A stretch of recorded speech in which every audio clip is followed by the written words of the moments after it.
But I always have this conversation because I feel like people move that goalpost, when it's convenient.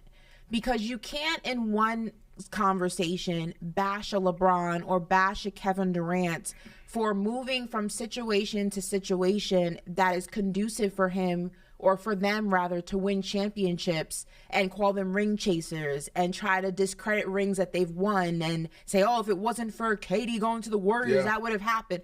Okay, but then you also can't bash someone like a Damian Lillard who's taking the more old school approach and choosing to get it out the mud and choosing to get it out of a situation that he has worked and day in and day out, night in and night out. That's what we do. And if it doesn't happen, okay, but at least he can say, you know what? I did it my way. It didn't work out, but I accomplished all these things too. I don't have a ring to show for it, but look at everything else that I have for it.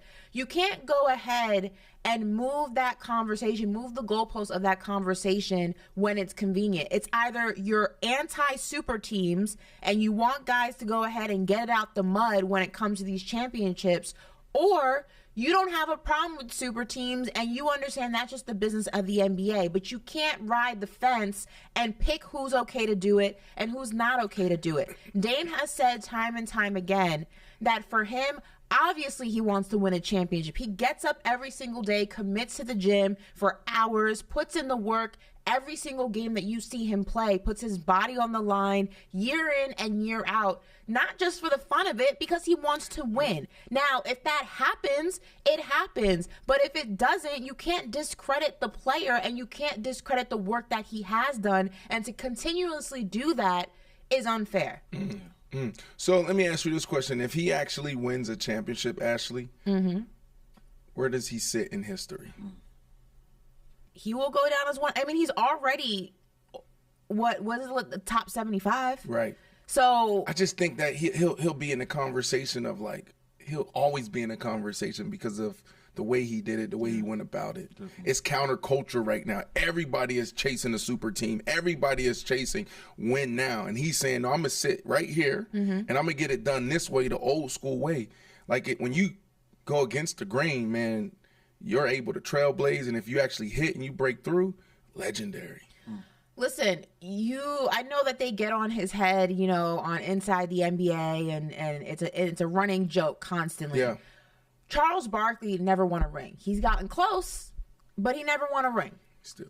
But real basketball fans know Charles Barkley was a dog. Don't let Inside the NBA Chuck fool you. Charles Barkley was a dog, and anybody who really understands the game of basketball can never take away his legacy when it comes to the NBA. Yeah, he doesn't have a ring to show for it, but he has a lot of other things to show for where he's cemented in NBA history. It's the same thing with Damian Lillard. And I hate that this conversation constantly comes to that if Dame doesn't win a ring, his legacy isn't important, or his legacy isn't as important as these other players. And that's just not the case. Because again, going back to it, you hear out of his own mouth, he prioritizes a lot of things before he prioritizes joining another team that's a shoo-in to win a championship. Those popcorn championships, as people like to call them. He has said time and time again, that is not his game. That is not his mentality. That is not what he wants to do.